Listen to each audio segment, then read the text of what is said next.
yet another opportunity to share from the word of God. దేవుని వాక్యం నుండి మరొకసారి మీతో పంచుకోవటానికి ప్రభు నాకు ఇచ్చినటువంటి అవకాశాన్ని బట్టి ప్రభువుకు కృతజ్ఞత తెలియజేస్తున్నాను. So without wasting any further time, let's move ahead.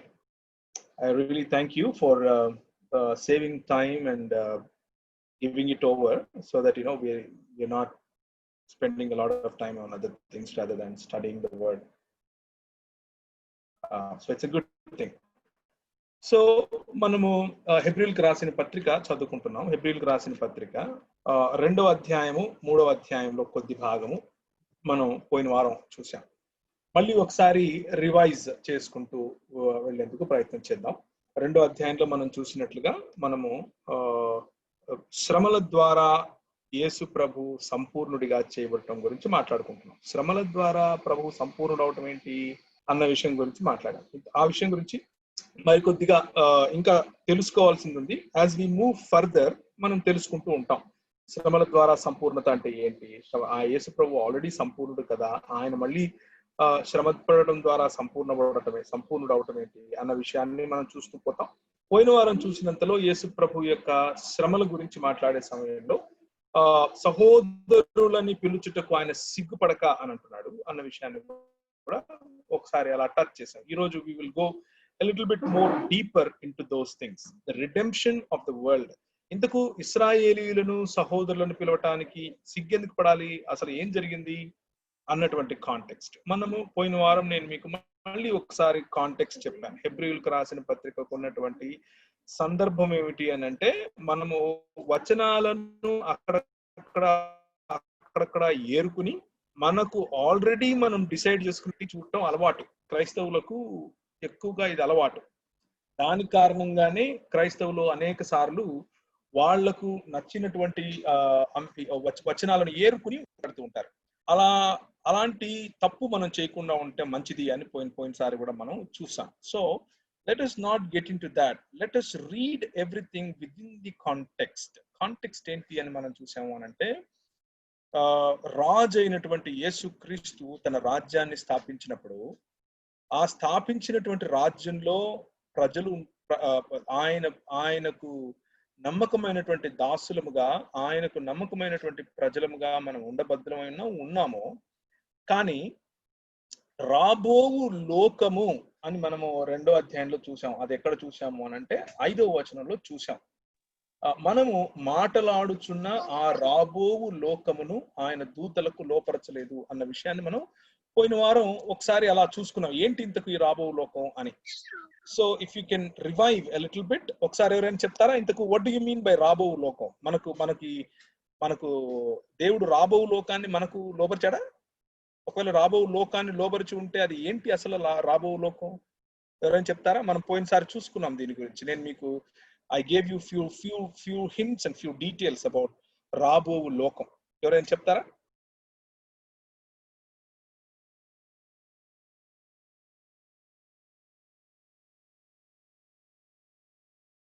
Don't worry about time. We have lots and lots of time. We will go deeper and we will go as the time and Bible leads us. Atla cheppandi. Rabo Lokam. We'll spend a lot of time on Rabo Lokam today. So what do you mean by Rabo Lokam? Rabo Lokam ante enti?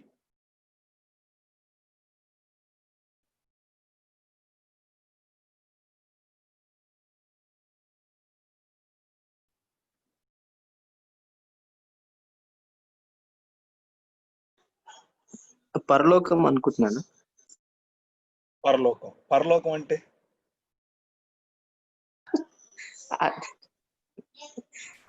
దేవుని రాజ్యం అన్నా. రాబో లోకం అంటే దేవుని రాజ్యమా? దేవుని చిత్తము జరిగేది. ఓకే, దేవుని చిత్తం జరిగేది. ఇప్పుడు ఉన్న చోట దేవుని చిత్తం జరగటం లేదనా?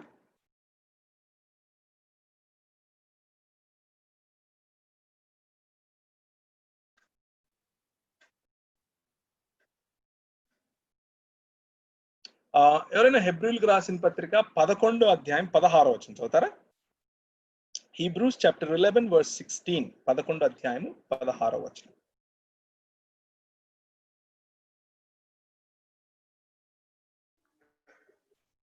అయితే వారు మరి శ్రేష్టమైన దేశమును అనగా పరలోక సంబంధమైన దేశమును కోరుచున్నారు. అందుచేత తాను వారి దేవుడినని అనిపించుకొనుటకు దేవుడు వారిని గూర్చి సిగ్గుపడడు. ఏలయనగా ఆయన వారి కొరకు ఒక పట్టణం సిద్ధపరిచి ఉన్నాడు. రైట్. సో పరలోకం అన్నదానికి హెబ్రూ లేకపోతే హెబ్రీల సమయంలో ఉన్నటువంటి విశ్వాసులు దేనికోసం సిద్ధపడుతున్నారు, దేనికోసం వాళ్ళు వేచి చూస్తున్నారు అన్నది మనం ఇప్పుడు చదివాం. ఇంతవరకు మనం చదివింది. I would like all of us to read it. హెబ్రీయులకు రాసిన పత్రిక 11వ అధ్యాయం ఒకసారి తీస్తారా? చాలా ఇంపార్టెంట్ విషయాలు ఇవి. రాబో లోకం అని అంటే మనకు మైండ్ లోకి వెంటనే వచ్చేటటువంటి ఆలోచన ఏంటంటే, మనం చచ్చిపోయిన తర్వాత వెళ్ళేటటువంటి ఈ అంటే ఈ సృష్టిలో లేనటువంటి, సృష్టికి అవతల ఉన్నటువంటి ఒక నిత్యము ఉంటూ వస్తున్నది అన్నటువంటి లోకంలోనికి మనం వెళ్ళిపోతాం అన్నటువంటి ఆలోచనలో మనం వెళతాం. సో అది జనరల్ గా ప్రజలకు పుట్టినప్పటి నుంచి వింటూ వస్తున్నాం కాబట్టి అటువంటి ఆలోచనలే మనకు వస్తాయి. అందులో తప్పేమీ లేదు. సో 11వ అధ్యాయం కనుక చూస్తే 13 నుంచి నేను చదువుతాను చూడండి. వీరందరూ ఆ వాగ్దానముల ఫలము అనుభవింపకపోయినను దూరము నుండి చూచి వందనము చేసి తాము భూమి మీద పరదేశులమును యాత్రికులమును అయ్యున్నామని ఒప్పుకొని విశ్వాసము గలవారై మృతి నొందిరి. ఈ మాట మనకు చెప్పి మనకేం చెప్తూ ఉంటారంటే, ఇన్ జనరల్ మనము ఈ లోకంలో పరదేశులము, పరలోకము నా దేశము, పరదేశి నేనిలా మాయలోకమేగా, నేను యాత్రికుడు, చచ్చిపోయినప్పుడు వాడుతుంటాం, నేను యాత్రికుడను అంటే ఇదంతా కూడా మాయలోకము. ఈ లోకం అంతా కూడా మనకు సంబంధించింది కాదు. గుడారాలలో అందుకే బ్రతుకుతాము. మనకి ఈ లోకంతో సంబంధం లేదు. మనము చచ్చిపోతే మనము నిత్యమైనటువంటి నిజమైనటువంటి రియల్ వరల్డ్ లోకి వెళ్తాం. ఇదంతా కూడా మాయాలోకం.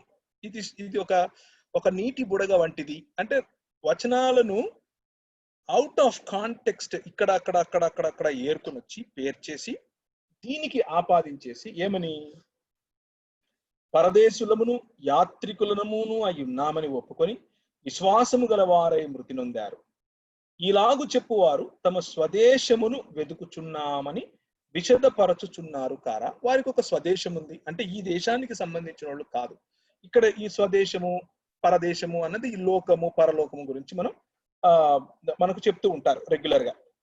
మనం అది వింటూ ఉంటాం, మనకు రెగ్యులర్ గా తెలిసింది అదే. ఏంటంటే ఇదంతా కూడా వేస్ట్. ఇక్కడ మనము ప్రయాసపడటము, ఈ ప్రయాస వృధా ప్రయాస, ఈ ప్రయాసలో మనకేది దక్కదు. ఇదంతా కూడా మనకు నిత్యమైనటువంటి ఒక రాజ్యంలోనికి మనం వెళ్తాం. అది ఎప్పటికీ అంతరించిపోయినటువంటి రాజ్యం, విచ్ ఇస్ గుడ్, ఆ పార్ట్ ట్రూ. అయితే మనము తీసేటటువంటి కంక్లూషన్స్ ఏంటి అన్న విషయం నేను మీకు తెలియజేస్తున్నాను. వారు ఏ దేశము నుండి వచ్చిరో ఆ దేశమునకు జ్ఞాపకమందుంచుకున్న ఎడల మరలా వెళ్ళుటకు వారికి వీలు కలిగి ఉండును. అయితే వారు మరి శ్రేష్టమైన దేశమును అనగా పరలోక సంబంధమైన దేశమును కోరుచున్నారు. అందుచేత తాను వారి దేవుడునని అనిపించుకొనుటకు దేవుడు వారిని గూర్చి సిగ్గుపడడు. ఎలయనగా ఆయన వారి కొరకు ఒక పట్టణమును సిద్ధపరచి ఉన్నాడు. ఒక పట్టణాన్ని ఆయన సిద్ధపరచి ఉన్నాడు. ఎవరి కొరకు? ఎవరైతే విశ్వాసులుగా ఆయన ప్రామిస్ ల్యాండ్ లోకి, అంటే వాగ్దాన భూమిలోకి ఎంటర్ అవ్వలేకపోయారు. వారు దూరం నుంచే చూసి విశ్వాసముతో పర్వాలేదు, నేను ఈ దేశానికి చెందిన వాడిని కాదు అని అనుకున్నారు. క్రొత్త దేశం కోసం వాళ్ళు ఎదురు చూశారో అలాంటి వారి కోసం ప్రభు ఒక పట్టణాన్ని సిద్ధపరిచాడు అని సంపూర్ణమైనటువంటి కాంటెక్స్ట్ చెప్తా ఉంది. అంతేకాని ఈ లోకంలో మనం బ్రతికి వేస్ట్, ఈ లోకం అంతా కూడా మాయా అని ఈ వచనం ఇక్కడ చెప్పట్లేదు. ఈ వచనం 11వ అధ్యాయం మొత్తాన్ని కూడా మనం కాంటెక్స్ట్ లో చదివితే విశ్వాసం అనేది నిరీక్షింపబడు వాటి యొక్క నిజస్వరూపము, అంటే విశ్వాసము యొక్క విశ్వాసానికి నిరీక్షణకు ఉన్నటువంటి కనెక్షన్ గురించి మాట్లాడుతూ ఏం చెప్తున్నాడు అనంటే, విశ్వాసము లేకుండా దేవుడికి ఇష్టమై ఉండటం అసాధ్యం బాబు, కాబట్టి విశ్వసించండి. విశ్వాసాన్ని బట్టి నోహ ఏం చేశాడు, విశ్వాసాన్ని బట్టి అబ్రహాం ఏం చేశాడు, విశ్వాసాన్ని బట్టి గుడారాలలో నివసిస్తూ అబ్రహాం ముందుకొచ్చాడు. అన్ని దేశములలో ఉన్నట్టుగా వాగ్దత్త దేశములో పరవాసులై ఉన్నారు. ఎలయనగా దేవుడు దేనికి శిల్పియు నిర్మాణకుడై ఉన్నాడో పునాదులు గల ఆ పట్టణము కొరకు అబ్రహాము ఎదురు చూచుతూ ఉన్నాడు. అబ్రహాముకు పునాదులు కలిగినటువంటి ఒక పట్టణం గురించినటువంటి అవగాహన ఉంది. పునాదులు కలిగినటువంటి ఆ పట్టణమును గురించి ఎదురు చూస్తూ ఉన్నాడు. అంటే మన ముందు నడిచినటువంటి విశ్వాస వీరులు వారు ఎదురు చూచినటువంటి రాబోవు లోకము ఏంటి అనంటే పునాదులు కలిగినటువంటి వేరొక దేశము లేకపోతే వేరొక పట్టణము. అందుకనే విశ్వాసమును బట్టి ఆయన ఏం చేస్తున్నాడు అనంటే, అబ్రహాము పిలువబడినప్పుడు విశ్వాసమును బట్టి ఆ పిలుపునకు లోబడి తాను స్వాస్థ్యముగా పొందనయున్న ప్రదేశమునకు బయలువెళ్ళాడు. ఆ ప్రదేశమునకు బయలుదేరాడు గుడారములలో నివసించాడు. ఎలయనగా దేవుడు దేనికి శిల్పియు నిర్మాణకుడును అయ్యున్నాడో పునాదులు గల ఆ పట్టణము కొరకు అబ్రహాము ఎదురు చూచుచుండెను. విశ్వాసమును బట్టి శారాయు వాగ్దానము చేసిన వాడు నమ్మదగిన వాడని ఎంచుకునేను కనుక తాను వయస్సు గతించినదైనను గర్భము ధరించుటకు శక్తి పొందెను. అందుచేత మృతతుల్యుడైన ఆ యొక్కని నుండి సంఖ్యకు ఆకాశ నక్షత్రముల వలెను సముద్ర తీరమందరి లెక్కింప సఖ్యముగాని ఇసుక వలెను సంతానము కలిగెను. కాబట్టి ఈ విశ్వాసమును వలన వీరందరూ వాగ్దాన ఫలము అనుభవింపకపోయినను దూరము నుండి చూసి ఒక విశ్వాసం వారిలో ఉంది. వారికి ఒక హోప్ ఉంది. ఏంటా హోప్ అంటే, ఈలాగును ఏం చెప్తున్నారు అనంటే, తమ స్వదేశమును వెతుకుచున్నారు, స్వదేశమును వెతుకుచున్నారని విశదపరుస్తున్నారు. వారు ఏ దేశము నుండి వచ్చారో ఆ దేశమును జ్ఞాపకం ఉంచుకునే ఎడల మరలా వెళ్ళుటకు వారికి వీలు కలిగి ఉంటుంది. కానీ అయితే వారు మరి శ్రేష్టమైన దేశమును అనగా పరలోక సంబంధమైన దేశమును కోరుచున్నారు. పరలోక సంబంధమైన దేశము అనగా పరలోక సంబంధమైన, అందుచేత తాను వారిని దేవుడునని అనిపించుకుంటూ దేవుడు వారిని గురించి సిగ్గుపడక ఆయన వారి కొరకు ఒక పట్టణమును సిద్ధపరిచాడు. This is the crux of the discussion that we're going through. ఇంతకు ఏంటి దేవుడు నిర్మించేటటువంటి మన కొరకు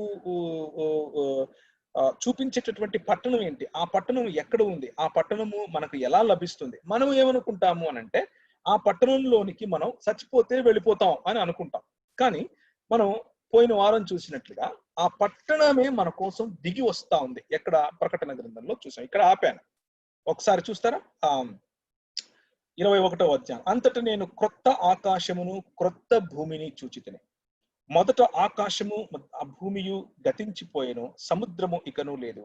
మరియు నేను నూతనమైన యెరూషలేము అను ఆ పరిశుద్ధ పట్టణము తన భర్త కొరకు అలంకరింపబడిన పెండ్లి కుమార్తె వలె సిద్ధపడి పరలోకమందున్న దేవుని యొద్ద నుండి దిగి వచ్చుట చూచితిని. దిగి వస్తా ఉంది. ఏంటి? పరిశుద్ధమైనటువంటి పట్టణం. ఏ పట్టణం కోసం అయితే ఇశ్రాయేలీయులను సూచనగా, వాగ్దాన దేశము అనేటటువంటి సూచనగా, వాగ్దాన ప్రజలు అన్నటువంటి సూచనగా, నూతన పట్టణానికి, నూతన యెరూషలేముకు, నూతన సృష్టికి సూచనగా వాగ్దాన భూమిని, నూతన వాగ్దాన పుత్రులు అన్నటువంటి వాటికి, అంటే యేసుక్రీస్తునందు ఉన్నటువంటి వారికి సూచనగా ఇశ్రాయేలును మనకు చూపిస్తూ, వారు స్వతంత్రించుకోవలసినటువంటి స్వాస్థ్యమును గురించి మనకు చెబుతోంది దేవుని వాక్యం. ఆ స్వాస్థ్యము మనం వింటూ ఉండగా మనకు అర్థమైంది ఏమిటి అని అంటే, ఎ ప్లేటోనిస్టిక్, అంటే వీ హ్యావ్ ప్లేటోనైజ్డ్ ద హెవెన్. మనము ప్లేటో చెప్పినట్లుగా, ప్లేటో ఏం చెప్పాడు అని అంటే, మనం అందరూ ఇప్పుడు మనకు కనిపించే భూభాగము లేకపోతే ఇదంతా భౌతికంగా ఏదైతే ఉందో అదంతా కూడా it is not fully real, it is half real, it is a myth. When we die, actually we're souls, అంతే. మనం కేవలం ఆత్మలం, అంతే. The souls will go back to its creator. ఆయనతో అక్కడ చిరకాలం ఉంటుంది, అదే రియల్ అని చెప్పాడు. But Paul never taught that. పౌలు కానీ లేకపోతే ప్రభు అయిన యేసుక్రీస్తు కానీ మిగిలిన ఎవరు అది చెప్పలేదు. ప్రభు అయిన యేసుక్రీస్తు ఏం చెప్పాడు అని అంటే, పరలోక రాజ్యము క్రిందికి వస్తుందని చెప్పాడు. The Kingdom of haven shall, నీ చిత్తము పరలోకముందు నెరవేరుచున్నట్లు భూమి మీద నెరవేరును గాక అని చెప్పాడు. నీ రాజ్యము వచ్చును గాక అని చెప్పాడు. ప్రకటన గ్రంథంలో కూడా ఆయన రాజ్యము లేకపోతే ఆయన నిర్మించినటువంటి పట్టణము దిగి వస్తూ ఉండటం మనం చూస్తాం. సో ఈ కాంటెక్స్ట్ ని అర్థం చేసుకోవటానికి లేకపోతే ఈ సందర్భంలో ఉన్నటువంటి విషయాలను అర్థం చేసుకోవటానికి కొంచెము మనకు టైం పడుతుంది. ఎందుకు అనంటే మనము మన ఇమాజినేషన్ లో మనకు ఇది సింక్ అవ్వదు. ఎందుకంటే చిన్నప్పటి నుంచి మనం చేస్తూ ఉన్నటువంటి ఇమాజినేషన్ ఏంటి అనంటే హెవెన్ అనగానే మనకు సినిమాల్లో చూసింది కానీ లేకపోతే ఈ లోకంలో మనం చూసేటటువంటి అనేకమైనటువంటి సాదృశ్యాలు ఏవైతే ఉన్నాయో అవన్నీ కూడా మన ఆలోచనకు మనం ఇప్పుడున్నటువంటి ఆలోచనలకు అవే కేంద్రాలు, అవే మనకు నేర్పించేటటువంటి సోర్సెస్. కానీ దేవుని వాక్యం ఏం చెప్తుంది? దేవుని వాక్యము ఆ రాబో లోకం గురించి ఏం చెప్తుంది? రాబో లోకము అనంటే పరలోకం. ఆ పరలోకం అంటే ఏంటి? అది is it a spiritual world? Is it jumping around souls sitting and playing guitar? Just నేను ఒకసారి మాట్లాడుతుంటే ఒక అంటే యూత్ ఒక అబ్బాయి వచ్చి నన్ను అడిగా, అన్న ఇంతకు మనం హెవెన్ లో ఏం చేస్తామన్నా, బోర్ కొట్టదన్నా మనకు అని అడిగాడు. ఎందుకు బోర్ కొడుతుంది తమ్మి అని అడిగితే, ఏందని అంటే హెవెన్ అంటే మా నాన్న చెప్పాడన్నా, అంటే ఆయన పాస్టర్ గారి అబ్బాయి అనమాట. మా నాన్న చెప్పాడన్నా, చాలాసార్లు చెప్తూ ఉంటాడు, మనం ఇప్పుడు ఏ విధంగా అయితే ఆదివారం కూర్చుని మనం ఆరాధన చేస్తూ ఉన్నామో ఆ విధంగా నిత్యత్వంలో మనం ఆరాధనే చేస్తూ ఉంటాము. ఆ నిత్యత్వంలో చేసే ఆరాధనకు ఇది ప్రాక్టీస్. సో మీరు ఇక్కడ గనక 1 గంట గనక మీరు ఆరాధన చేయలేకపోతే అక్కడికి వెళ్ళి వేల కోట్ల లక్షల కోట్ల సంవత్సరాలు మీరు ఆరాధన చేయాలి, చప్పట్లు కొడుతూ ఉండాలి, ప్రభు సన్నిధిలో డాన్స్ వేస్తూ ఉండాలి, సంతోషంగా గడపాలి. అది మీరు ఏం చేస్తారు, అసలు మీరు ఏమైపోతారు అక్కడికి వెళ్ళిన తర్వాత అన్నటువంటి ప్రశ్న. అంటే ఇప్పుడు మనం ఏందన్నా, మరి రాబో లోకం అంటే వెళ్ళి అక్కడ పాటలు పాడి చప్పట్లు కొట్టటమేనా మనం? అంటే ఒక పెద్ద చర్చ్ సర్వీస్ అది అని అడిగాడు. అంటే వాట్ రిమైండెడ్ మీ ఆ విషయంలో నాకు ఏమర్థమైంది అని అంటే, we have a very weird understanding of haven. రాబో లోకం గురించి మనకు చాలా భిన్నమైనటువంటి, చాలా బైబిల్కు సంబంధం లేనటువంటి, బైబిల్లో ఎక్కడ చెప్పనటువంటి అనేకమైన సూచనలను మనం మన మైండ్లలో నింపుకున్నామేమో అనిపిస్తుంది. So as we continue in this study, we will understand more what is that. ఇంతకు ఏంటి రాబో లోకం ఏంటి, ఆ పరలోకం ఏంటి, దేవుని రాజ్యం ఏంటి, దానికి దీనికి లింక్ ఏంటి, what is renewed creation, is it and there are many questions. చాలా ప్రశ్నలు వస్తాయి. ఆ ప్రశ్నల గురించినటువంటి సమాధానాలు కూడా మనం తీసుకుంటాం. కానీ ఫర్ నౌ ఇప్పటి వరకు అయితే అక్కడ ఆగండి. So we will go further and understand ఇంతకు ఏంటి అన్నటువంటి విషయం. So we have platonized the heaven. మనము ప్లేటో చెప్పినటువంటి దాన్ని హెవెన్ గా చేసుకున్నాం. we have moralized the salvation. అంటే అదేదో మోరల్ బుక్, ఇది చేయొద్దు, ఇది చేయాలి, ఇది చేయొద్దు, ఇది చేయాలి, ఇది చేయొద్దు, ఇది చేయాలంటే మనం చేసాం కాబట్టి ఇప్పుడు దేవుడు మన మీద చాలా కోపంగా ఉన్నాడు అన్నటువంటి పేగనైజ్డ్, అంటే లోకంలో ఉన్నటువంటి ఈ పేగన్ రిలీజన్స్ ఏ విధంగా అయితే రక్తం చూస్తాను అన్నటువంటి దేవుళ్ళు ఉంటారో అలాంటి దేవుడిని మనం కూడా ఇమాజిన్ చేసుకుంటాం. ఎందుకు అనంటే that is what we have been hearing. But by the grace of God ఈ హెబ్రీయులకు రాసిన పత్రిక అయిపోయేంత వరకు మనం అందులో ఉన్నటువంటి పూర్వాపరాలు, సత్యాసత్యాలు ఏంటి అన్నటువంటి విషయాలను మనం అర్థం చేసుకునే ప్రయత్నం చేస్తాం. సో రాబో లోకాన్ని ఆయన దూతలకు లోపరచలేదు కానీ మనకు లోపరిచాడు. ఆ రాబో లోకం గురించి మనం మాట్లాడతాం. అలాగే 2వ అధ్యాయంలో 12వ వచనం, సహోదరులని పిలుచుటకు ఆయన సిగ్గుపడలేదు. ఇంతకుముందు మనం 11వ అధ్యాయంలో చూసినప్పుడు ఆయన తన రాజ్యము అంటే ఆ నూతన యెరూషలేము దిగి వచ్చినప్పుడు వారికి ఇవ్వటానికి, ఆయన సహోదరులకు ఇవ్వటానికి ఆయన ఇష్టపడ్డాడు. అలాగే ఇక్కడ పరిశుద్ధపరచడానికి మరియు పరిశుద్ధపరచబడ వారికి అందరికీ ఒకడే మూలం కాబట్టి ఆ హేతువు చేత వారిని సహోదరుని పిలవటానికి ఆయన సిగ్గుపడలేదు. దీన్ని కొంచెం అర్థం చేసుకోవాలి. వాయ్, ఎందుకని ఇశ్రాయేలీయులను సహోదరుని పిలవడానికి సిగ్గుపడాలి? అసలు ఏంటి, what is so big about it? దేవుడు ఎందుకు అసలు యేసు ప్రభు ఎందుకు సిగ్గుపడాలి? సిగ్గుపడాల్సినంత పని ఏముంది? So we need to understand a little bit more about the context, లేకపోతే అసలు దేని గురించి ఇక్కడ మాట్లాడుతున్నాడు అన్న విషయాన్ని కొంచెం మనం అర్థం చేసుకునేందుకు ప్రయత్నం చేద్దాం. ఆ ప్రయత్నంలోనే మనం కొన్ని విషయాలను స్పష్టంగా అర్థం చేసుకోవటానికి ఇంకొంచెం హిస్టారికల్ గా మనం ఒకసారి చూస్తాం ఏం జరిగింది. ఇంతకు మొత్తానికి మనం ఫస్ట్ నుంచి చెప్తూ వస్తూ ఉన్నట్లుగానే, లేకపోతే 2వ అధ్యాయంలో నేను దేవుని రాజ్యం గురించి మాట్లాడినప్పుడు చెప్తూ వస్తున్నట్లుగానే, మానవుడు పోయిన వారం మనం మాట్లాడుకున్నట్లుగానే మానవుడు చేసినటువంటి తప్పేంటి అని అన్నప్పుడు ఏం చెప్పారు మీరు? ఎవరైనా చెప్తారా? What did he loose? దేవుడు అనుగ్రహించిన అధికారం పోగొట్టుకున్నాడు, సమస్తం మీద ఆధిపత్యం అనుగ్రహించాడు. ఓకే, అధికారము, ఆధిపత్యము, దాన్నే దేవుని వాక్యం ఏమన్నదంటే మహిమ, దేవుడు అనుగ్రహించు మహిమ అని అంది. Okay, excellent. ఇంకా సో అది కోల్పోయాడు. ఓకే, ఇంకా ఎలా కోల్పోయాడు? ఎందుకు కోల్పోయాడు? కారణం దేవుణ్ణి నమ్మకుండా అపవాది మాటలని నమ్మి ఆ పండు తినటం వల్ల. ఓకే, దేవుణ్ణి నమ్మలేదు, అపవాదిని నమ్మాడు. సో దానికి మనం ఒక పేరు పెట్టాం పోయిన వారం, ఆజ్ఞాతిక్రమం. ఓకే, ఆజ్ఞాతిక్రమము. ఓకే, దానికి ఇంకొక పేరు పెట్టాం. నేను మీకు కొన్ని వచనాలు కూడా చూపించాను.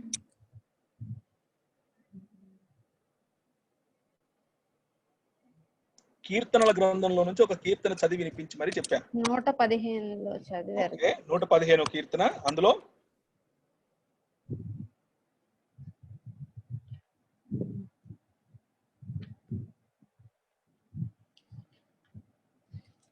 అంటే విగ్రహాల వంటి మనస్సు వచ్చేసింది. దగ్గరకు వచ్చారు.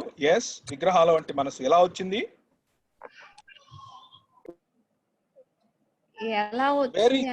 Very important point, very important point.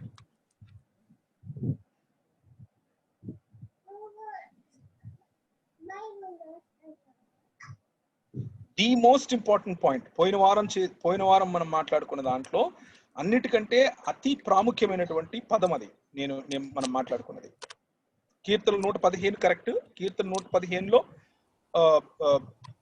దేవుని యెహోవాను నమ్ముకున్న వారికి ఏం జరుగుతుందో ఉంది, అలాగే విగ్రహములను నమ్మిన వారికి ఏం జరుగుతుందో ఉంది. ఏముంది? వాటిలాగా అవ్వడం. Right, excellent. సో వాటిలాగా అవటం అంటే we spoke about 2 alternatives. కన్నులుండి చూడలేకపోవటం, okay, చెవులుండి వినలేకపోవటం, ఇంకా అంటే దేవుడు అనుగ్రహించిన అవయవాలు ఏమి ఉపయోగపడవని అన్నా. ఇంకప్పుడు ఓకే, అంటే వాక్యాన్ని గ్రహించేదానికి, ఆయన మాట గ్రహించేదానికి మనకేం ఉపయోగపడవు. ఆ మహిమను కోల్పోయాము గ్రహించేదానికి, ఎప్పుడైతే అపవాదిని నమ్మామో మనం.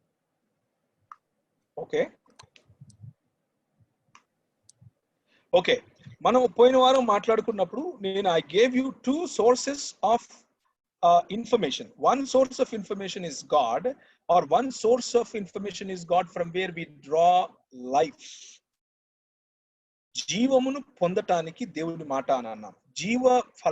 జీవమును ఇచ్చేటటువంటి ఫలమును మనకు దూరం చేశాడు ప్రభు. దాని అర్థం, దాని యొక్క అంటే గార్డెన్ లో మనం చేసినటువంటి పనికి దానికి అర్థం ఏమిటి అంటే we chose to believe in our own we chose to believe creation as our God. Creator అన్నటువంటి జీవమును విడిచిపెట్టి క్రియేషన్ అన్నటువంటి మృత్యువును అంతమైపోయేదాన్ని ఎన్నుకున్నాం. So we have lost the life and we're travelling towards death అని మనం మాట్లాడుకున్నాం పోయిన వారం. So we lost. ఇప్పుడు ఫర్ ఎగ్జాంపుల్ ఉదాహరణకు జస్ట్ చేతిలో ఉంది కాబట్టి చూపిస్తున్నాను.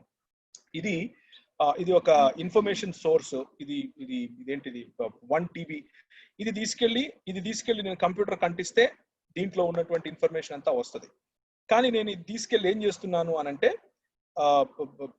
ఇది తీసుకెళ్లి ఇక్కడ నుంచి కనెక్షన్ తీసేసి దీన్ని పెట్టుకుంటున్నాను. దీనికి పెట్టుకుని నేను వెయిట్ చేస్తున్నాను, నాకు జీవం వస్తుంది అని, లేకపోతే నాకు ఇన్ఫర్మేషన్ వస్తుంది. రాదు. లేకపోతే ఇంకొంచెం ఎక్స్ట్రీమ్ గా దాన్ని ఆలోచించాలి అని అంటే ఇదే కేబుల్ తీసుకెళ్లి నేను పవర్ కార్డ్ లో పెడుతున్నాను, లేకపోతే పవర్ సాకెట్ లో పెడుతున్నాను. and I will actually die. Actually my laptop will blow up. అది పగిలిపోతుంది because of the power. So that is how we have become. మనం ఎన్నుకున్నటువంటి విగ్రహముల వంటి వారం అవుతాం. మనం ఎన్నుకున్నటువంటి విగ్రహములు ఏమిటి అని అంటే మృతతుల్యములు, లేకపోతే సృష్టి, ఆ సృష్టి వంటి వారమే అయిపోతాం. మనం ఎన్నుకున్నటువంటి విగ్రహము కాకుండా మనల్ని ఎన్నుకున్నటువంటి జీవము గల దేవుడైతే జీవమును మనం సంపాదిస్తాం, జీవములో మనం బ్రతుకుతాం, జీవములో కంటిన్యూ అవుతాం. జీవమును కోల్పోతే మృత్యువులోనికి మనం వెళతాం అన్నది పోయిన వారం మనం చూసాం. ఆ మృత్యువులోనికి వెళ్ళటము అని అంటే విగ్రహముల వంటి వారవటం. మనం కోరుకున్నది, మనం ఎన్నుకున్నది మనకు వంటి వారం మనం అవటం. అలా మనం ఎన్నుకున్నటువంటి వారం అవటం అన్నదాన్నే పర్యవసానం. అది మనం చేసినటువంటి విగ్రహారాధనకు పర్యవసానము మృతం, లేకపోతే మరణం. ఆ మరణమునే ఏమంటున్నాము అని అంటే పాపము యొక్క పర్యవసానం అని అంటున్నాం. ఇప్పుడు ప్రభు అయిన యేసు క్రీస్తుని గురించి సహోదరులని పిలుచుటకు ఆయన సిగ్గుపడలేదు అని అంటున్నాడు. అది కూడా శ్రమల ద్వారా సంపూర్ణత సంపాదించి ఆయన ఆ విధంగా అయ్యాడు అని అంటున్నాడు. సో మనకున్నటువంటి ఐడియా ఏంటి అని అంటే ప్రభు అయిన యేసు క్రీస్తు చచ్చిపోతే ఆయన వచ్చి దేవుడు చాలా కోపంగా మనం చేసినటువంటి తప్పుకు కోపంగా ఉన్నాడు, మనల్ని నరకంలో వేయటానికి రెడీగా ఉంటే యేసుప్రభు వచ్చాడు. ఆయన కోపం అంతా తీసుకున్నాడు. యేసుప్రభువును ఆయన చంపేస్తే అప్పుడు ఆయనకు చాలా సంతోషం అనిపించింది. అప్పుడు మనల్ని నరకంలో వేయలేదు, మనల్ని తీసుకొచ్చి మనల్ని వదిలేశాడు. This is the theology that we have built. అది అందులో ప్రొపిసియేషన్ అన్నటువంటి సత్యం గురించి, లేకపోతే ముందుకెళ్ళినప్పుడు హెబ్రీయులకు రాసిన పత్రిక 4:5-3 తర్వాత 3లో కూడా 12 తర్వాత వచ్చినప్పుడు దాని గురించినటువంటి డీటెయిల్స్ లోకి మనం వెళ్దాం. కానీ ఇంతవరకు మనం చూసిన దాంట్లో ఏం మనకు అర్థమైంది అని అంటే మనం ఎన్నుకున్నటువంటి ఆ జీవమును కోల్పోయి మృత్యువును ఎన్నుకున్నాం, విగ్రహారాధనను ఎన్నుకున్నాం కనుక మనము మృత్యువు వైపుకు ప్రయాణిస్తూ ఉన్నాం. మనము we as the image bearers of God, దేవుని యొక్క స్వరూపమును ఆయన పోలికను కలిగి ఉన్న మనము ఆ స్వరూపము పోలికలో కుంటుబాటు కలిగి ఉండటం కారణం ఏమిటి? మనం ఎన్నుకున్నటువంటి విగ్రహారాధన.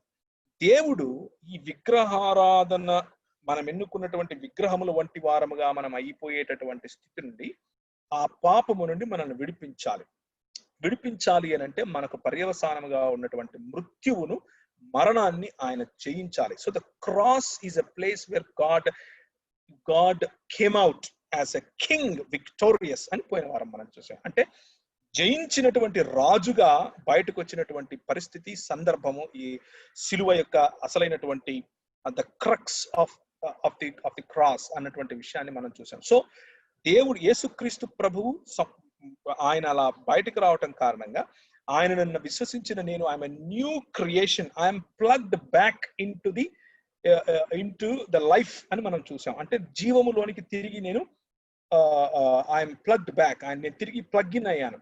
So now it is not me that lives but Christ lives in me. ఇప్పుడు నేను కాదు, నా యందు ఉన్నటువంటి పునరుత్థానుడైనటువంటి 100% మానవుడైనటువంటి మరియు 100% దేవుడైనటువంటి యేసు క్రీస్తు జీవిస్తున్నాడు నాలో అని పౌలు అంటాడు. So what is this? ఏంటి ఈ నూతన జీవితం అంటే? పునరుత్థానానికి మరియు నూతన జీవితానికి ఉన్న లింక్ ఏంటి? ఈ పునరుత్థాన శరీరం ఏంటి? పునరుత్థానము కలిగినటువంటి ఈ శరీరం కారణంగా ఈ శరీరాలన్నీ పునరుత్థానం చెందినప్పుడు ఈ సృష్టి మొత్తము కూడా రోమీయులకు రాసిన పత్రిక 8లో చెప్పినట్లుగా it is waiting for the entire, అంటే సృష్టి మొత్తము కూడా మూలుగులతో ఈ సృష్టి మొత్తం రిడీమ్ అవటం ఏంటి? పాత భూమి మరియు ఆకాశము అంతరించిపోయి క్రొత్త భూమి క్రొత్త ఆకాశము, అంటే ఇప్పుడు ఆయన చేసినటువంటిదంతా మంచి అని చెప్పింది అంతా ఆయన తీసేసి మళ్ళీ కొత్తది చేస్తాడా?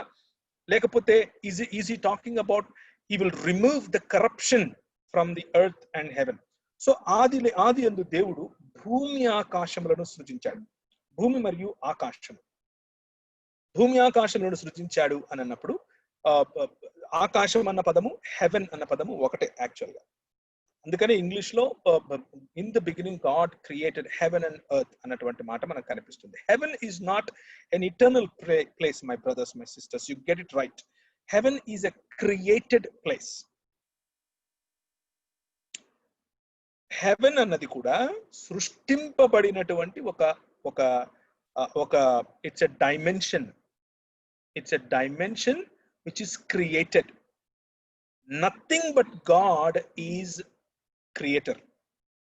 దేవుడు తప్ప ఏది కూడా సృష్టికి అవల లేదు. దేవునికి అవల ఉన్న ప్రతి ఒక్కటి సృష్టి, including heaven. So for some reason మన మైండ్ లో ఒక ప్రోగ్రామ్ అయిపోతుంది ఏంటంటే హెవెన్ అంటే ఎప్పటి నుంచో ఉంది, అంటే సమయం దేవుడు ఉన్నప్పటి నుంచి ఉంది అన్నటువంటి ఆలోచనలకు మనం వస్తుంది. No, heaven is just a created expanse, created dimension. ఆ డైమెన్షన్ గురించి మనం మాట్లాడుకుంటాం. అయితే ఆ క్రియేషన్ లో భాగమైనటువంటి హెవెన్, ఆ క్రియేషన్ లో భాగమైనటువంటి ఎర్త్, ఈ రెండిటిని కూడా దేవుడు రెన్యూ చేస్తున్నాడు. He is making it new. He is getting rid of the corruption.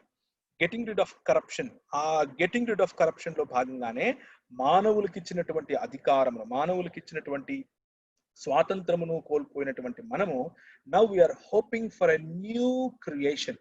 We are hoping for new heavens and new earth. పరలోక పట్టణము దిగి రావటం గురించి మనం వేచి చూస్తూ ఉన్నాం. ఆ పరలోక పట్టణము దిగి వచ్చినప్పుడు దేవుని వాక్యం చెప్పినట్లుగా, let the glory fill the earth like the waters fill the ocean. What ocean అంటేనే వాటర్ కదా. You get my point? ఇప్పుడు సముద్రమును నీరు కప్పినట్లుగా దేవుని మహిమ ఈ భూమి అంతటిని కప్పి ఉంటుంది అని యెషయా గ్రంథంలో ఒక మాట ఉంటుంది. సముద్రం అంటేనే నీళ్లు కదా. సముద్రాన్ని నీళ్లు కప్పటం ఏంటి?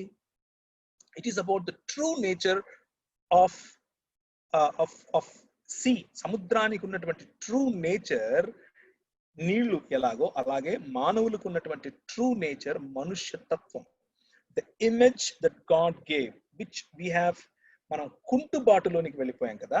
When we're renewed, when we're revived, when we are given a resurrected body, a resurrected life, రాబోవు లోకమును ఆయన దూతలకు లోపరచలేదు, మనకు లోపరచాడు.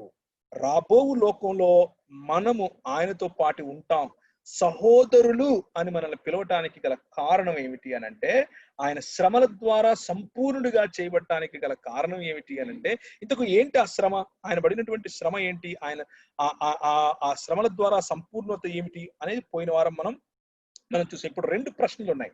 We have two questions now. Number one, the calling of human in this promised new world. ఆయన ఇచ్చేటటువంటి ఈ నూతన ఆకాశము, నూతన భూమి, నూతన ప్రపంచము, రాబో లోకంలో ఈ మానవుడు ఏం చేస్తాడు? ఇంతకు మానవుడికి ఉన్నటువంటి పని ఏంటి, ఆయన పిలుపు ఏంటి అన్నది మనం అర్థం చేసుకోవాలి. అలాగే ఈ నూతన ప్రపంచము అన్నది ఈ పాపము యొక్క పర్యవసానం. ఈ పాపమును జయించకపోతే రాదు. ఎందుకు రాదు? God is a Holi God. He cannot live in any corrupted place.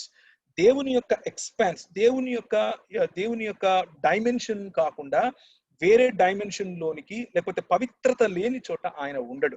He turns his face away from the corruption. ఆయనకి ఇష్టం ఉండదు. అటువంటి స్థానంలో దేవుడు దిగి రావాలి. జకర్యా గ్రంథంలో చెప్పినట్లుగా దేవుడు దిగి రావాలి. ఇర్మియా చెప్పినట్లుగా దేవుడు దిగి రావాలి.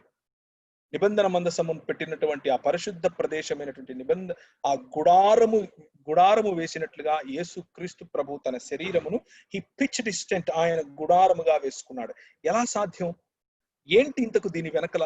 ఈ రెండు ప్రశ్నలకు మనము అర్థం చెప్పాలి అంటే, we need to brush off our mind with Platonized heaven, moralized eschatology, అంటే జరగబోయేది ఏంటి అనేది, అలాగే దాన్ని ఏమంటారు, paganized soteriology. ఇది నా మాట కదా, I'm just quoting it from a very well known theologian. It's a paganized soteriology. మనం చచ్చిపోతే పరలోకం వెళ్ళిపోవాలి, చచ్చిపోతే ఇంకేదో జరగాలి, ఇప్పుడు నా కోసం నేను రక్షింపబడి మిగిలిన వాళ్ళంతా నరకంలో పడాలి. ఇవన్నీ కూడా we borrowed it from other theologies, we borrowed it from other religions, especially enlightenment. అంటే రిఫర్మేషన్ తర్వాత వచ్చినటువంటి ఎన్లైటన్మెంట్ ఏదైతే ఉందో ఆ సమయంలో ఓ దేవుడు ఇలాంటి వాడు అస్సలు కుదరదు అని అన్నప్పుడు వెళ్ళినటువంటి రిగ్రెషన్ కారణంగా వచ్చినటువంటి ఐడియాలజీస్, ఎపిక్యూరియన్స్ తీసుకొచ్చినటువంటి ఐడియాలజీస్, ప్లేటో తీసుకొచ్చినటువంటి ఐడియాలజీ, అలాగే గ్నాస్టిక్స్ తీసుకొచ్చినటువంటి ideology. Recently I'm going through a book by Tom Holland. మీకు ఎప్పుడైనా టైం దొరికితే కనుక చూడండి. Tom Holland, great historian, very good historian. Excellent book, excellent గా రాస్తాడు. And he comes up with real truths of the history. And ఆయన ఈ research మొదలు పెట్టినప్పుడు క్రిస్టియన్ కాదు, but after the finishing of his research he became a Christian just because he understood the expansion, the glorious vision of God. దేవుని యొక్క ఆ మహిమకరమైనటువంటి ఆ విజన్ చూశాడు. ఏంటంటే అది it is not about abandoning everything, but it is about renewing everything. దీన్నంతా నాశనం చేసి వెళ్ళిపోవటం కాదు దేవుని ప్రణాళిక. దీన్ని ఆయన పునరుత్థానము చెందినటువంటి శరీరములు, పునరుజ్జీవం ఇచ్చినటువంటి జీవితాలు, పునర్నిర్మించినటువంటి నూతన ఆకాశము, నూతన భూమి అన్నటువంటి ఆలోచనలు. సో వాటి గురించి మనము ఆలోచిస్తాం. సో ఇక ముందుకెళ్ళినట్లయితే వెన్ వి సహోదరులతో వారిని సహోదరులను పిలవటానికి ఆయన సిగ్గుపడటానికి, లేకపోతే పిల్లలను పిలవటానికి సిగ్గుపడకుండా ఉండటానికి గల కారణం ఏమిటి అని అంటే, ప్రభువైన యేసుక్రీస్తు when he is resurrected, resurrection కు ముందు కూడా ఆయన పాపమును జయించాడు. ఇప్పుడు ఫర్గివ్నెస్ ఆఫ్ సిన్స్ అన్నది జరగాలి. అంటే ఆయన రావాలి అని అంటే ఫర్గివ్నెస్ ఆఫ్ సిన్స్ జరగాలి. ఇప్పుడు లూకా సువార్త ఒకసారి చూస్తారా? లూకా సువార్త చాలా important. This is where we will go a little bit away from the topic. మనకున్నటువంటి హెబ్రీయులకు రాసిన పత్రిక నుంచి కొంచెం పక్కకి వెళ్తాము, కానీ వెరీ వైటలీ ఇంపార్టెంట్. చాలా చాలా చాలా చాలా చాలా చాలా important. So we will come back. త్వరగా వెనక్కి వస్తాము. ప్రాబబ్లీ నా నోట్స్ నేను చెక్ చేస్తున్నాను. యాక్చువల్గా చాలా నోట్స్ రాసుకుంటాను కాబట్టి ఏది చెప్పాలో కూడా ఒక్కొక్కసారి అర్థం కాదు, ఎక్కడికి వెళ్దాం మనం అనేది కూడా అర్థం కాదు. But I will try to make it more points ఏవైతే ఉన్నాయో అవి మాత్రమే ముందు పెట్టడానికి ప్రయత్నం చేస్తాను. సో లూకా సువార్తకి వెళ్ళటానికి ముందు ఒకసారి 2వ పేతురు చూస్తారా? 2వ పేతురు 3వ అధ్యాయం 13. ఎవరైనా చదువుతారా? 2వ పేతురు 3వ అధ్యాయం 13వ వచనం. 2 Peter chapter 3 verse 13.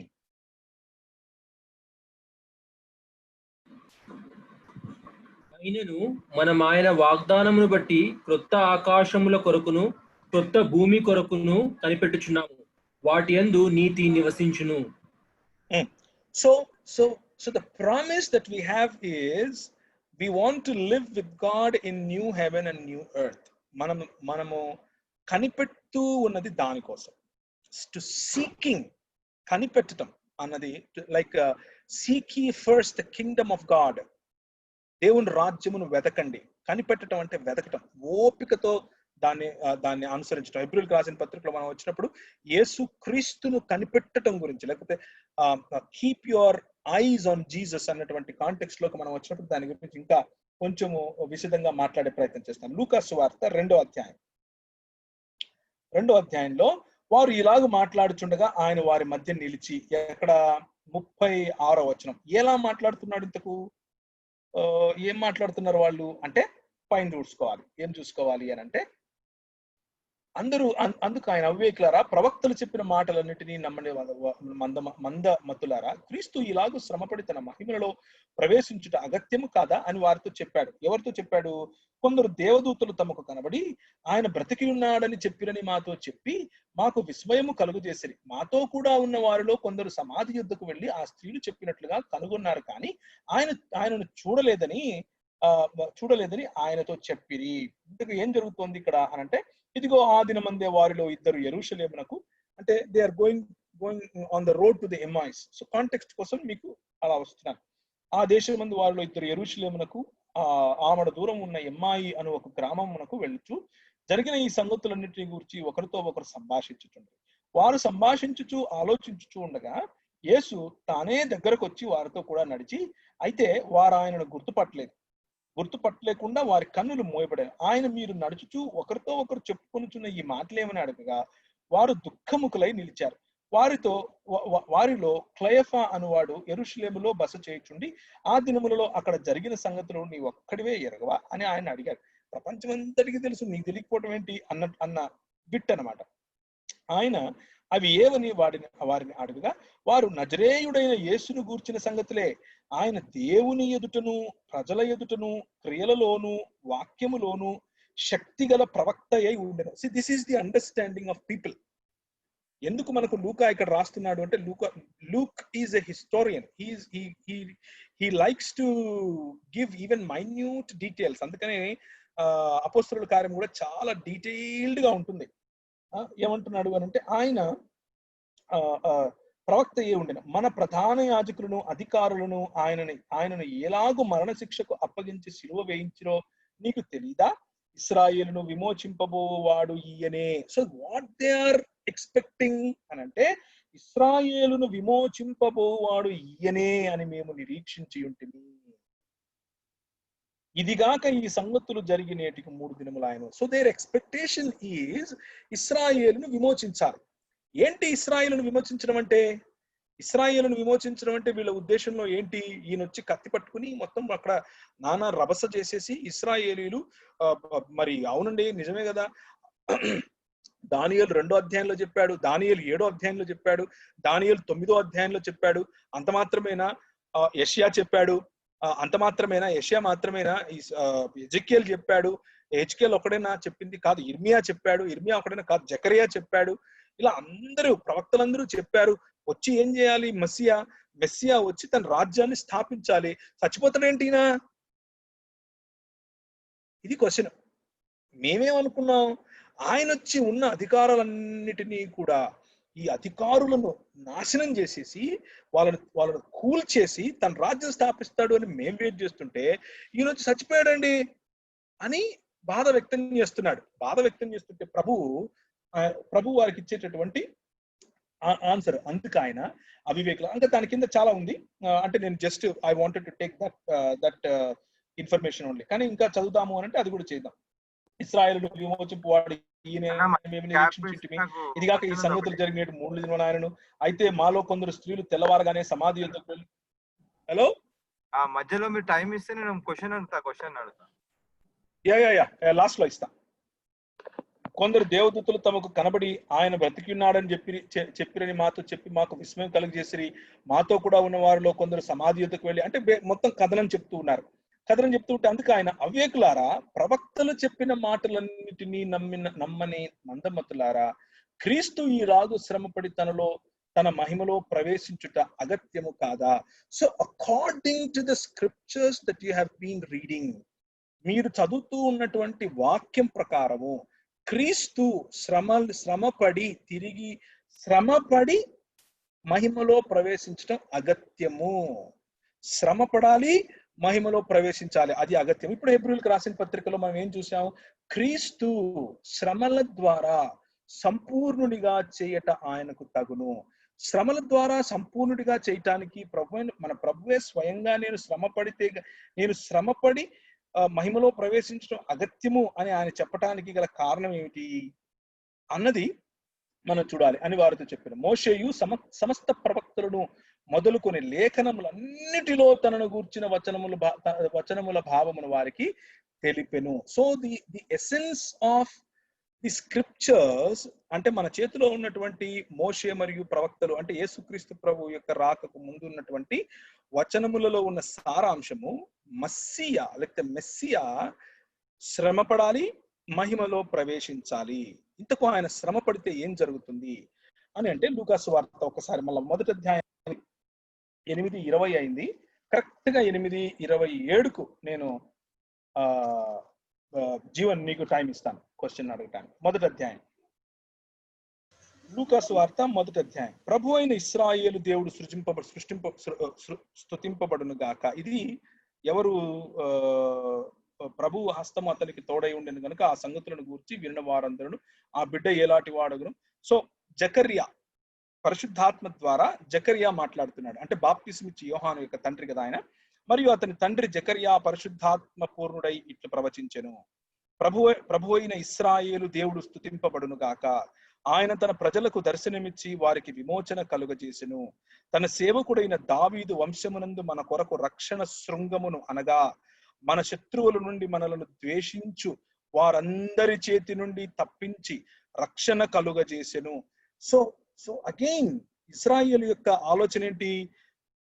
దావీదు వంశమందు ఒక రక్షణ శృంగము వస్తాడు, మన శత్రువుల నుండి మనల్ని ద్వేషించే వారందరి చేతి నుండి తప్పించి రక్షణ కలుగు చేస్తాడు. దీనిని గురించి ఆయన ఆది నుండి తన పరిశుద్ధ ప్రవక్తల నోటి నుండి పలికిస్తూనే ఉన్నాడు. ఆయన మన పితరులను కరుణించుటకును ఆయన పరిశుద్ధ నిబంధన అనగా మన తండ్రి అయిన అబ్రహాముతో తాను చేసిన ప్రమాణమును జ్ఞాపకము చేసుకొనుటకును ఏంటి అబ్రహాముతో చేసిన నిబంధన ఈయనకి ఎలా అర్థమైంది? మన శత్రువుల చేతిలో నుండి విడిపింపబడి మన జీవిత కాలమంతయు నిర్భయులమై ఆయన సన్నిధిని పరిశుద్ధముగాను నీతినిగాను ఆయనను సేవింపను అనుగ్రహించుటకును ఈ రక్షణ కలుగజేసెను. ఎప్పుడు మనము శత్రువుల చేతి నుండి విడిపింపబడి మన జీవిత కాలం అంతా కూడా ఈ మెస్సియా దగ్గర ఆయనను సేవిస్తూ అనుగ్రహించటానికి ఈ రక్షణను కలుగజేశాడు. ఓ శిశువా, నీవు సర్వోన్నతిని ప్రవక్తవనబడదువు. మన దేవుని మహావాత్సల్యమును బట్టి వారి పాపములను క్షమించుట వలన తన ప్రజలకు రక్షణ జ్ఞానము ఆయన అనుగ్రహించినట్లు ఆయన మార్గములను సిద్ధపరచుటకై. సో పాపములను క్షమించటానికి మరియు ఈ ఈ ఈ లోకమును ఈ లోకంలో ఆయన రాజ్యం స్థాపించడానికి లింక్ ఏంటి? ఇక్కడ పాపమును క్షమిస్తే మనం పరలోకం పోవాలి కదా. ఏం ప్రార్థన చేస్తున్నాడు ఇక్కడ అనేది మనం కొంచెం సూక్ష్మంగా చూడాలి. ఏమంటున్నాడు ఇక్కడ? ఆయన పరిశుద్ధ నిబంధన అనగా దేవుడు అబ్రహాముతో చేసిన పరిశుద్ధ నిబంధన అనగా మన తండ్రి అయిన అబ్రహాముతో చేసిన ప్రమాణమును జ్ఞాపకము చేసుకున్నట్టును మనము శత్రువుల చేతి నుండి విడిపింపబడటం, విమోచన, ది అటోన్మెంట్. విమోచన అంటే ఏంటి? శత్రువుల చేతిలో నుండి విడిపింపబడటం. ఇశ్రాయేలు పైన సిరియనులు రాజ్యం చేస్తున్నారు, దానికి ముందు బబులోను వాళ్ళు రాజ్యం చేశారు, దానికి ముందు ఐగుప్తీయులు రాజ్యం చేశారు, ఇప్పుడేమో రోమీలు రాజ్యం చేస్తున్నారు. మన ప్రవక్తలందరి ద్వారా చెప్పింది ఏంటి? మనకొక మెస్సియా వస్తాడు, ఆ మెస్సియా తన రాజ్యమును స్థాపిస్తాడు. ఆ రాజ్యమును స్థాపించినప్పుడు ఆయన ఈ శక్తులు ఏవైతే ఉన్నాయో ఎవరైతే రాజ్యం చేస్తున్నారో మన పైన వారందరినీ కూడా కూలదోస్తాడు. సో ఇది వీళ్ళ ఎక్స్పెక్టేషన్. ఎందుకు పాపక్షమాపణ జరగాలి అని అంటే ఆయన రాజ్యమును మన మధ్యలో స్థాపించడానికి పాపక్షమాపణ జరగాలి అని ఎక్కడ చెప్తున్నాడు? మనము శత్రువుల చేతి నుండి విడిపింపబడి మన జీవిత కాలమంతయు నిర్భయులమై ఆయన సన్నిధిని పరిశుద్ధముగాను నీతిగాను ఆయనను సేవింపను అనుగ్రహించుటకును ఈ రక్షణను కలుగజేసెను. మరియు ఓ శిశువా, నీవు సర్వోన్నతుని ప్రవక్తవనబడదువు. మన దేవుని మహావాత్సల్యమును బట్టి వారి పాపములను క్షమించుట వలన తన ప్రజలకు రక్షణ జ్ఞానమును ఆయన అనుగ్రహించున్నట్లు మన మార్గములను సిద్ధపరచుటకై నీవు ప్రభువునకు ముందుగా నడుతువు. ఈ రక్షణ జ్ఞానము ఎప్పుడు కలుగుతుంది? పాపములను క్షమించుట వలన. పాపం అంటే ఏంటి? మనం ఇంతకుముందు చూసినట్లుగా మనం ఎన్నుకున్నటువంటి మన విగ్రహము, మనము దేవునికి సమానముగా ఉండాలనుకున్నటువంటి దేవుడు మనకిచ్చినటువంటి దాన్ని ఏమంటారు? ట్రూ హ్యూమన్నెస్, నిజమైనటువంటి మానవ తత్వము, బేరింగ్ హిస్ ఆయన యొక్క స్వరూపమును మరియు పోలికను కలిగి ఉండి ఆయన యొక్క స్టీవర్డ్స్, ఆయన యొక్క ప్రతినిధులుగా, గృహ నిర్వాహకులముగా ఉండాల్సినటువంటి మనము ఆయనకు సమానమైనటువంటి వారముగా నిర్ణయము తీసుకుని చేసినటువంటి విగ్రహారాధన, మనకున్నటువంటి గర్వము కారణంగా సృష్టిని విగ్రహములుగా చేసుకోవటం కారణంగా జీవమును పోగొట్టుకుని మరణము వైపుకు ప్రయాణించే మన మధ్య ఆయన రాక, ఆయన యొక్క రాజ్యం, ఆయన వచ్చి తిరిగి మనతో ఆ రోజుల్లో లేకపోతే ఆదాము హవ్వలతో ఏ విధముగా చల్లపూట ఆయన మంచి ఫెలోషిప్ కలిగి ఉన్నాడో అటువంటి ఫెలోషిప్ కలిగి ఉండటానికి కావలసినటువంటి ఏకైక మార్గం ఏమిటంటే పాప క్షమాపణ. ఆ పాప క్షమాపణ జరిగినప్పుడు ఆయన రాజ్యమును స్థాపిస్తాడు.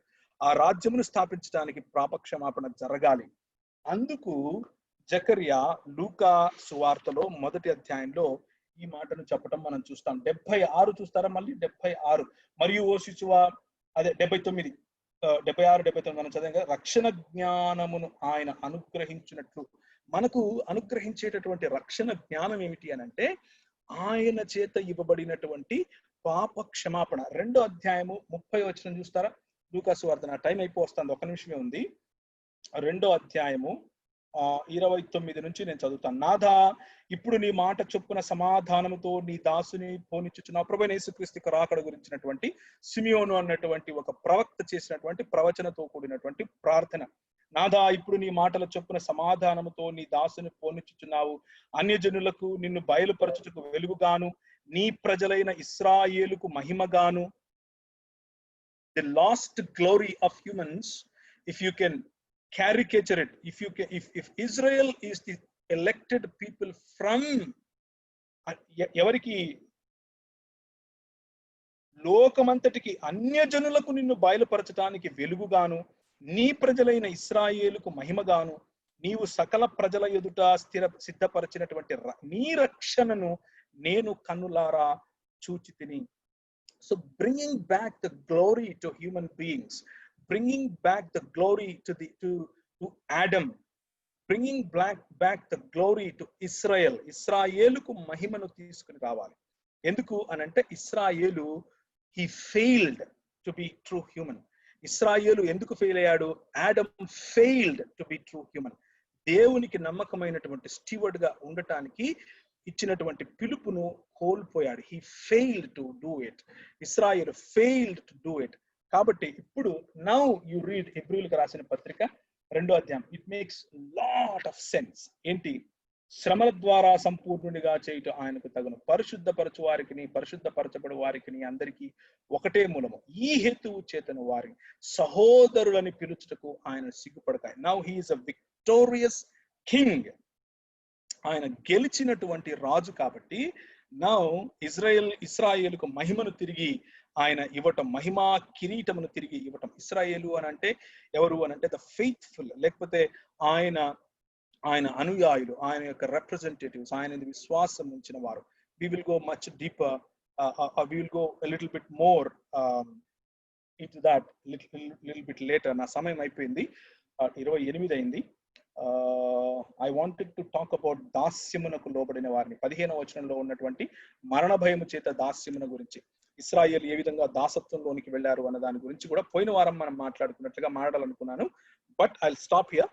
We will continue next week. Yeah, Jeevan.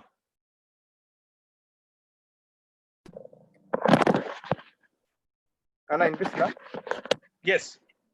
అయితే రిస్టోరేషన్ గురించి మాట్లాడుతున్నారు కదా, అంటే దేవుడు ఎట్లయితే ఆడమ్ ని చేశాడో ఫస్ట్ అది రిస్టోరేషన్ అని లాస్ట్ టైం రత్నబాబు కూడా అన్నాడు. అంటే రిస్టోరేషన్ అంటే ఆడమ్ హెవెన్ లో లేడు కదా అని అన్నాడు కదా. మీరు కూడా ఇప్పుడు ఏమంటున్నారు? రిస్టోరేషన్ అంటే హెవెన్ అంటే ఎక్కడో కొత్త ప్లేస్ కాదు, మనం ఇక్కడే అంటే సేమ్ ప్లేస్ లో ఉండొచ్చు అని అంటున్నారు.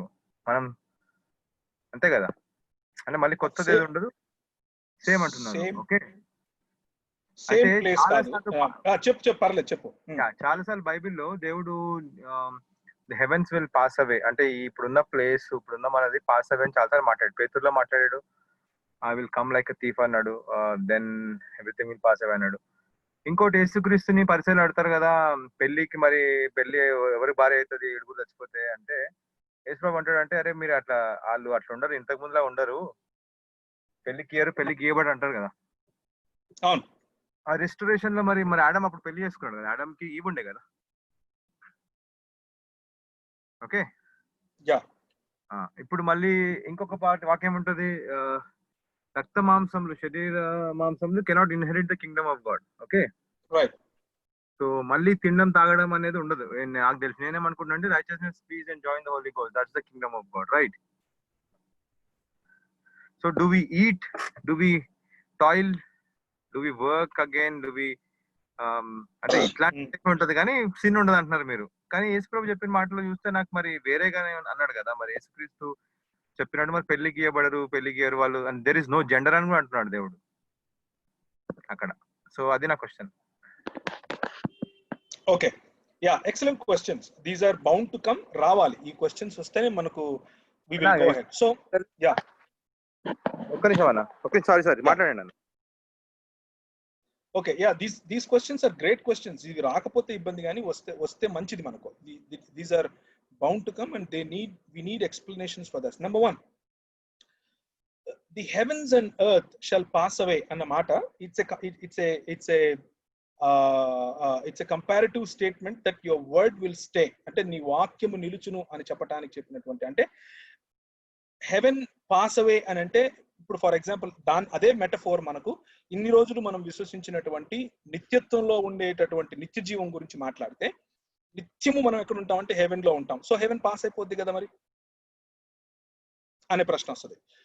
అంటే హెవెన్ ఉండదా ఒకానొక సమయంలో అన్న ప్రశ్న వస్తుంది. సో హెవెన్ ఈజ్, మనం ఇంతకుముందు మాట్లాడుతున్నట్లుగా heaven is dimension of God and are the dwelling of God. దేవుడు ఎక్కడ ఉంటే, దేవుడు ఏ డైమెన్షన్ లో ఎక్కడ ఆయన మన ఉంటే అదే heaven. If he lives with us, we live in heaven. If he is away from us, we do not live in heaven. That is what the Bible talks about. So heaven అన్నది మనం ఇంకా ముందుకు వెళ్ళినప్పుడు we will talk a little bit more. Next week only heaven మీదనే మాట్లాడేందుకు ప్రయత్నం చేస్తాను. Remind me, somebody, ఎవరైనా Praveen Raj, if you can remind me about taking a session tomorrow, అంటే next week only on heaven, nothing else. రాబో లోకం గురించి మాట్లాడతాను. ఈ రోజు తీసుకున్నాను కానీ it is as you rightly mention, it is not fully clear. మనం ఒకసారి తీసుకుందాం. అయితే just to clarify your questions, మనకు పరలోకంలో ప్రభువైన యేసుక్రీస్తు righteousness, peace and joy in the Holy Ghost ఉంటుంది. అంతేగాని మనం do we toil, do we work, do we, so there is no, అంటే బైబిల్ మాట్లాడదు దాని గురించి. Bible doesn't give us a lot of details about what will happen, what will do అన్నటువంటి ఆలోచన ఇవ్వదు. At the same time Bible మనము ఇంతకుముందు నన్ను యవనస్తుడు అడిగినట్లుగా మా నాన్న చెప్పాడన్నా, మనం పొద్దు నుంచి సాయంత్రం దాకా దేవుణ్ణి అంటే ఒక చర్చ్ సర్వీస్ లాగా ఉంటదేమో హెవెన్, అట్లయితే బోర్ అయిపోతాం కదా అన్నట్లుగా, అది కూడా బైబిల్ చెప్పదు. It is just hour imagination. Bible ఏం చెప్తుంది అని అంటే resurrected bodies, it is not souls. Resurrected bodies. Jesus Christ resurrected. Will we resurrect? Yes, మనం రిజరెక్ట్ అవుతాం. మనం రిజరెక్ట్ అయినప్పుడు శరీరధారులమై రిజరెక్ట్ అవుతామా, లేకపోతే ఓన్లీ ఆత్మలుగా లేస్తామా? We will be, నేను జీవన్ను చూసినప్పుడు గుర్తుపట్టగలుగుతాను, జీవన్ నన్ను చూసినప్పుడు గుర్తుపట్టగలుగుతాడు. There will be relationships. ఆ రిలేషన్షిప్స్ అంటే హ్యూమన్ రిలేషన్షిప్స్ లో సెక్షువాలిటీ అన్నది ప్రభువైన యేసుక్రీస్తు స్పష్టంగా చెప్పినట్లుగా సెక్షువాలిటీ ఉండదు. జెండర్ ఈక్వాలిటీ ఉంటుంది, జెండర్ డిస్క్రిమినేషన్ ఉండదు, జెండర్ డిఫరెన్సెస్ ఉండవు. But we will be able to recognise each other. మనకు రికగ్నైజ్ ఈచ్ అదర్ అని ఎలా చెప్తున్నాం అని అంటే, లాజరు మరియు ధనవంతుడి స్టోరీలో ప్రభువైన యేసుక్రీస్తు పరలోక రాజ్యం ఎలా ఉంటుంది అని చెప్పినప్పుడు చెప్పాడు. లాజరు గుర్తుపట్టగలగటం, అబ్రహాము రొమ్మున ఆనుకొని ఉండటం, గుర్తుపట్టడం మనం చూస్తాం. So we will recognise people. యేసు ప్రభు తిరిగి పునరుత్థానుడైనప్పుడు ఆయన రొట్టె కాల్చి ఇచ్చి తినిపించాడు. So can we eat? Probably yes, because Jesus ate. But should we eat for living? అంటే అది తినకపోతే చచ్చిపోతామా? Bible doesn't give us that detail. Bible మనకు ఆ డీటెయిల్స్ చెప్పదు. మీరు తినకపోతే చస్తారా? ఎందుకు అనంటే ఆ మృతమైనటువంటి క్షయమైనటువంటి శరీరం కాదు, కానీ మనం తిరిగి లేచినప్పుడు ఇచ్చినటువంటి నూతన సృష్టి, నూతన పునరుత్థానం చెందినటువంటి శరీరము, తలుపులేసినా కానీ లోపలికి వచ్చే శరీరము. Just imagine somebody so much power, మనకు ఏ వైరస్ సోకదు, మనకి ఏ బ్యాక్టీరియా సోకదు, మన మీద ఏదో కొండబడిపోయి చచ్చిపోము, మనం చెయ్యలేనటువంటి శక్తి కలిగిన, అంటే మన శక్తి సరిపోనటువంటి పని ఏది ఉండదు. we will be true human beings just the way Adam was. ఆదాము ఉన్నట్లుగా ట్రూ హ్యూమన్ బీయింగ్స్ గా మనం ఉంటాం. And that is the situation. మనకు బైబిల్ ఇచ్చినటువంటి క్లారిటీలో ఉన్నంత ఇన్ఫర్మేషన్ లో that is what we can understand. And next week మనం మాట్లాడినప్పుడు I will go much more detailed into that. But మీరు జీవన్ అడిగినట్లుగా it is righteousness, it is peace and it is joy in the Holy Ghost. కాకపోతే మనము righteousness ను define చేసేది ఏంటి అని అంటే మొరాలిటీ ని రైచియస్నెస్ తో డిఫైన్ చేస్తాం. Righteousness is not about morality alone. Righteousness is to be right. Righteousness అంటే అర్థం ఏంటంటే ఉన్నది ఉన్నట్లుగా ఉండటం, అంటే దేవుడు ఎలా చేశాడో అలా ఉండటం. That is what righteousness is. Righteousness in our definition it is morality, అంటే నైతికత గురించి మాట్లాడేది. But in true meaning righteousness means to be right. So God is setting the world right. That is what righteousness is. దేవుడు ఈ సృష్టిని right గా renew చేస్తున్నాడు. అది ఎలా ఉండాలో ఆ క్రమంలోనికి తీసుకొస్తున్నాడు. The new world order that has righteousness is nothing but God making it right. Jesus began this revolution on the cross because he defeated death. Death undadu. We will be right with God. We will be right as human beings, truly human beings, and we will be right with our creation. ఇప్పుడు చేసి ఈ నూతన భూమిని మనం స్వతంత్రించుకుంటాం. ఆయన ఇచ్చినటువంటి ఆ నూతన ఆకాశమును, నూతన భూమిని మనం స్వతంత్రించుకున్నప్పుడు we will be standing as Jesus is doing right now. ఈ యేసునందు మీ కన్నులు, set your eyes upon Jesus, learn from him. ఆయన అది కూడా హెబ్రీయులకు రాసిన పత్రికలోనే మనం చూస్తాం. అది ఆయనను దాన్ని ఏమంటారు, ఆయనను అనుసరించేటట్లుగా. What is he doing after resurrection? He is interceding. ఆయన ప్రార్థన చేస్తున్నాడు. ఆయన అండ్ హీఈస్ పరలోకమునకు లేకపోతే గాడ్స్ డైమెన్షన్ కు హ్యూమన్ డైమెన్షన్ కు మధ్యలో నిలబడుకుని he is fully human and he is fully God and he is bringing both together and ministering. And that is exactly what we will do. Will we do anything in heaven? Okay. Well, we will see next week. We will do anything in the new creation? Well, there is a lot that we do, brother. Let's see tomorrow, next week. I think I'll be challenging the regular conceptions, regular ideas that we have about heaven, and that's what gives me an inspiration, a true inspiration to really live out. ఇక్కడ నేను తీసుకునే ప్రతి choice, ఇక్కడ నేను చేసే ప్రతి పని, ఇక్కడ నేను నా ప్రతి ఆలోచన, it reflects my character in the new creation. My life that I live here, it is రాబో లోకమును నేను స్వతంత్రించుకున్నప్పుడు నేను ఏం బ్రతుకుతాను, ఎలా బ్రతుకుతాను, నా స్థితి ఏంటి అన్నది డిసైడ్ చేస్తుంది.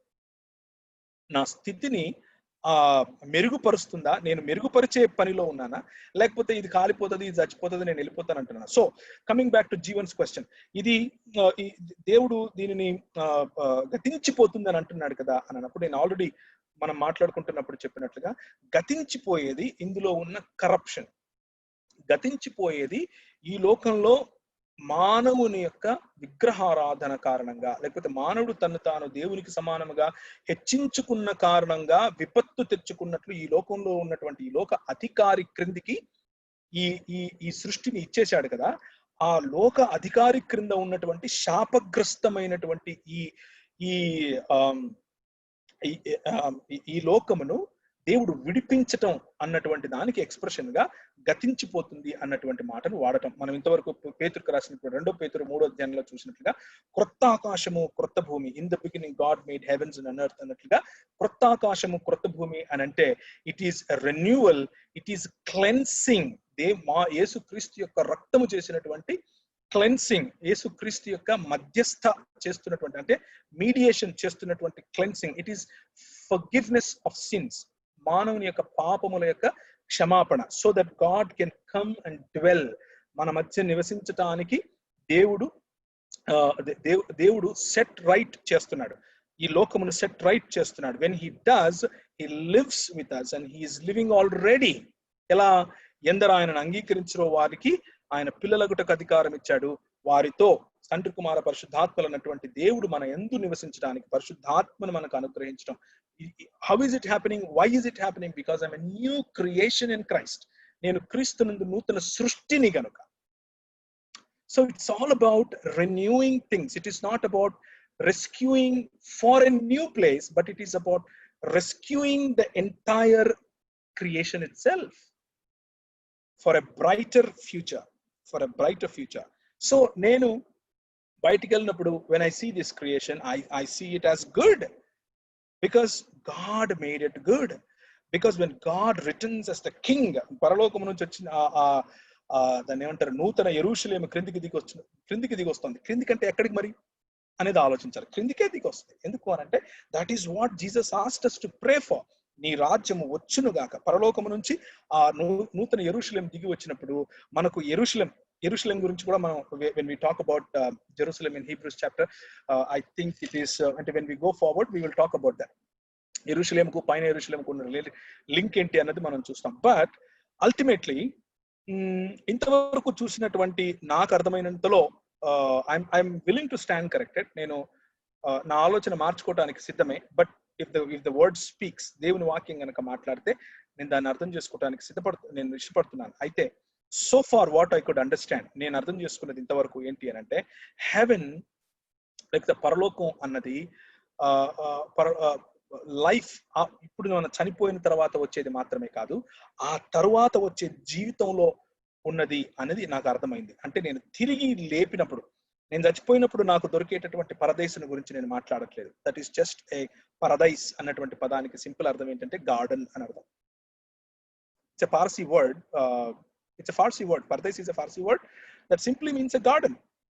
ఆ గార్డెన్ లో నేను రెస్ట్ తీసుకుంటాను. But when God revives everything, when దేవుడు అన్నిటినీ నూతన పరిచినప్పుడు, he revives me, he resurrects me, ఆయన తను తిరిగి లేపుతాడు. and I will be healthy, I will be strong, I will be true human, and I will represent God, and I will take care of this world. దేవుడు నాకు స్వాస్థ్యముగా ఇచ్చేటటువంటి నూతన ఆకాశము, నూతన భూమి. ఏమని చెప్తున్నాడు ఇక్కడ 2వ అధ్యాయం 5వ వచనంలో, రాబో లోకమును ఆయన దూతలకు లోబరచలేదు కానీ మనకు లోబరిచాడు. నాకు లోబరుస్తాడు, మనకు లోబరుస్తాడు, అంటే సంఘమునకు లోబరుస్తాడు. In some sense we will be ruling with we will be ruling అని అంటానే మళ్ళా నరేంద్ర మోదీని గుర్తు తెచ్చుకోకండి, ఎస్ఐనో సిఐనో గుర్తు తెచ్చుకోకండి. రూలింగ్ అనగానే ప్రభువుని గుర్తు తెచ్చుకోండి. The way Jesus ruled we will rule. Ratnababu ఏదైనా అడుగుతున్నారా? అదన్నా ఒక పాయింట్ అక్కడ ఒకటి యాడ్ చేద్దాం అనుకుంటున్నా. చెప్పండి. అదే ఇప్పుడు మ్యారేజ్ కి సంబంధించి అడిగాడు కదా మన జీవనం, రెస్టోరేషన్ లో అది లేదని.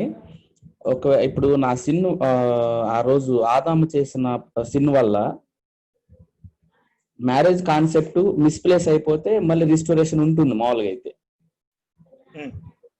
ప్రభు అక్కడ చెప్పినప్పుడు డొమినియన్ ఇచ్చాను, అది మీరు కోల్పోయారన్న సారాంశం మనకు కనపడుతుంది ముందుకెళ్తే. కానీ వాళ్ళ సిన్ తర్వాత కూడా మ్యారేజ్ సిస్టమ్ వస్తానే ఉంది. Before sin there is marriage, after sin there is marriage. అంటే there is not any misplace. ఆ మ్యారేజ్ సిస్టమ్ లో వాళ్ళు మిస్ప్లేస్ అయినట్టు మనకు కనపడట్లేదు. కాబట్టి అది రిస్టోరేషన్ అవ్వాల్సిన అవసరం లేదు. రిస్టోరేషన్ ఎక్కడ జరగాలి అని అంటే, వాళ్ళు ఎక్కడైతే మిస్ప్లేస్ అయ్యారో, ఉన్న ప్లేస్ లో నుంచి పక్కకి వెళ్ళిపోయారో, అక్కడ నుంచి మళ్ళీ కరెక్ట్ ప్లేస్ కి రావాలి. అక్కడ system it's a useful insight. However, before sin there was no marriage అనేది బైబిల్ చెప్పదు కదా. ఇంకోటి జెండర్ గురించి క్లారిటీ ఉంది కదా మనకి. జెండర్ గురించి యేసు క్లియర్ గా చెప్పాడు కదా. అది క్లారిటీ ఉంది మనకు. ఎందుకంటే we will recognize people as human beings, but sexuality ఉండదు అనేది ప్రస్తుతానికి నాకున్న అవగాహన. Let's see.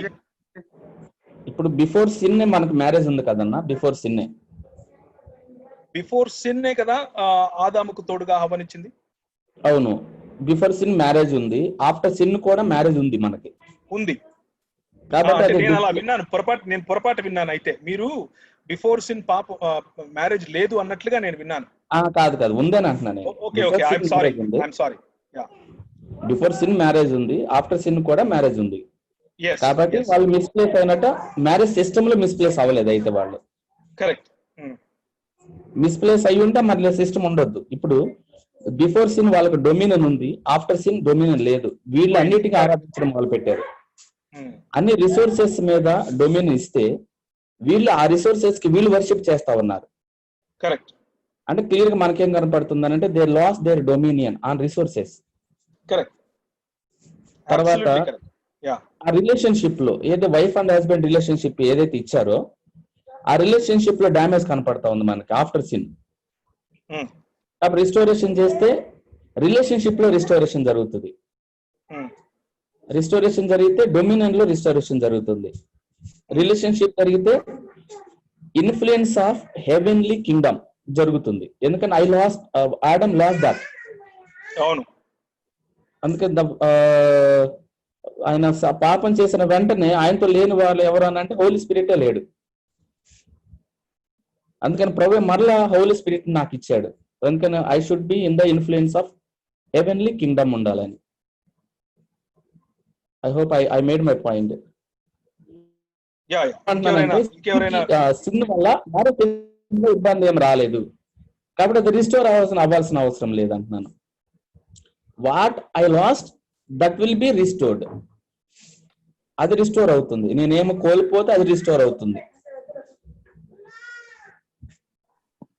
ఓకే, ఇంకెవరైనా if you want to make your point please go ahead. Okay, but it was excellent. I really enjoyed talking to all of you, and Jeevan, thank you very much for those questions. And those are very, very needed and essential questions. Next week, I'll come prepared with the concept of heaven, especially for heaven. And I'm sure I'll not be able to complete the entire topic, new heavens and new earth annadi mottam complete cheyalenu. But I'll try to make it as crisp as I can. వీలైనంత వరకు crisp చేస్తాను. Next week let us meet with a fresh topic called heaven. Next వీకే continue చేద్దాం అన్న.